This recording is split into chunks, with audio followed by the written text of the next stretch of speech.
versus LAV Type G and Peace Sentinel escorts and Peace Sentinel Captain. I don't know, I think I can always get bullets when back at base camp.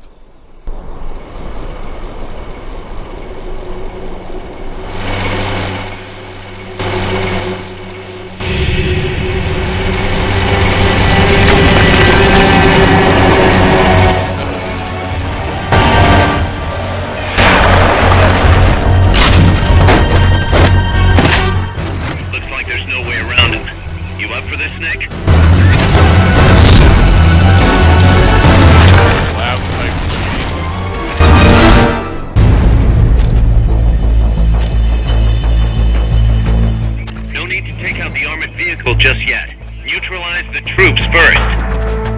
The accompanying soldiers are armed to the teeth. Watch yourself.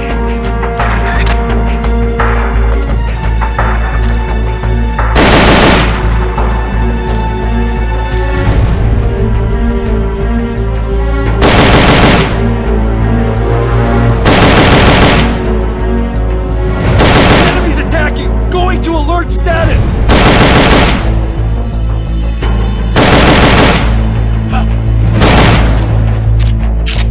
Enemies attacking! Going to...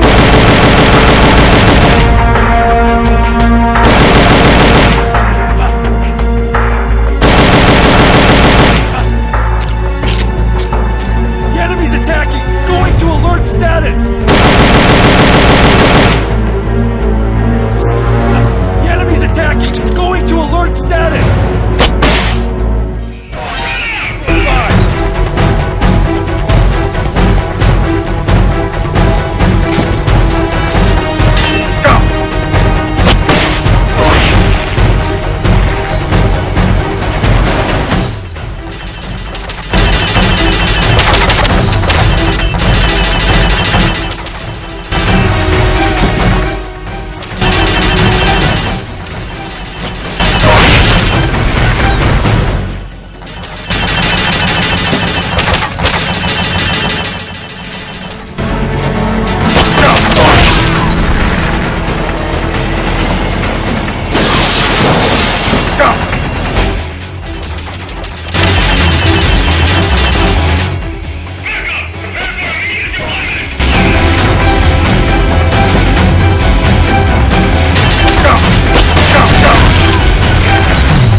Get out a different weapon, man.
Cover!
was a weird fight.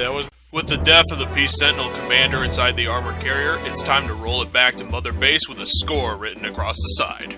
Gameplay. Another one of Metal Gear Solid's much-touted open-ended fights, allowing the use of any ordnance and tools that you have acquired from your journey, which is still fruitfully short, meaning we have a tiny arsenal to work with. But thank God that the LAV rocket launcher had been unlocked beforehand, along with a good old-fashioned semi-automatic to take care of the escorts. Apparently this is a type of fight that follows an honored military hierarchy, since the escorts are actually the key to the entire operation, because if you manage to take care of a good number of them, then the captain will know that things have gotten serious and get out of the top of the carrier in order to better direct the battle. However, this turns him into an obvious weak spot when his own personal health bar appears over his face to signal to any player, hey, shoot my big dumb head. Other than that, it comes out as a generic fight with no characterization amongst anything, and even after the fight, the player is wondering what the fuck am I supposed to do with the LAV at Mother Base because we rolled it back for some reason. There's really not much more to say about it. The fight's entirely generic and a grand disappointment worth a cruddy 4 1/3 Triforces. Story. You know, Kojima, I expect more from you in terms of your boss fights. I mean, look at your other first bosses. Revolver Ocelot twice, Laughing Octopus, Olga, and Python. People with at least some depth, but when we come in here, all we get is generic enemies in a standard army vehicle wrecking shit up because, well, I guess because whoever's leading the charge couldn't be bothered to do it themselves. It's a god-dang royal disappointment. And I can't really elaborate on anything more, so instead I'm going to fill the space by introducing another boss fight trope that I saw here today that I feel like I'm going to get a lot of use of when I start playing Mario games. The blank boss fight. This is a boss fight that holds near zero story value whatsoever. The reason usually being that we saw here today is a generic enemy, or the game doesn't bother explaining anything about the boss. A good example of this one would be the Koopalings, who end up being palette swaps of more animated Koopa Troopas. So I'll give this category a 1 Triforce as an introduction to this trope. Fun. The one thing I could positively say about this fight is that it was structured in-game as an actual boss fight. This could have easily been classified as an ambush fight and disregarded for review, as ambushes are not boss fights, but since Kojima included the armored transport, it's automatically enrolled as one. And that positivity can be directed at its ability to stand pretty good against the first boss burden. Allowing us the open-ended design means that we take experience from the first hour of the game and are allowed to figure out how mech fights work. I have no idea why they're called that. It seems pretty easily understandable as a concept. Take out the escorts around the tank and the captain is actually the guy who pops up being your main target. The carrier is armed with a machine gun while the escorts are running around with semi-automatics, and with the liberal use of cover in this small battlefield, it's pretty easy to slide right into boss fight mechanics in this game, but again, since the boss is completely generic, the only fun to find is in beating the game itself rather than the characters. So in that case, I'll give it a 6 1/3 Triforces here. Kojima is starting out this game pretty conservatively compared to his other games. Like Portable Ops, we find ourselves almost dropped into the conflict immediately and then given the core mission from a single person. Then the game continues with generic sneaking for a while, doing intel missions and getting together with the local rebel groups for allies, and then we get to this thing, an armored vehicle being guarded by several generic enemies, apparently called Peace Sentinels. Honestly, I think this was my first generic boss fight ever recorded on Bosscinerator, which is why it's such a huge disappointment. I've played 5 of Kojima's games at present, all subsequently reviewed in their entirety, so I know that Kojima can do a hell of a lot better when doing boss design, but in this case I call it into a royal question, unless the game can prove itself otherwise by justifying this long slog through boring stuff into something sellable to me, and that LAV was an important stepping stone to get there, at a final score of 11 2/3 Triforces.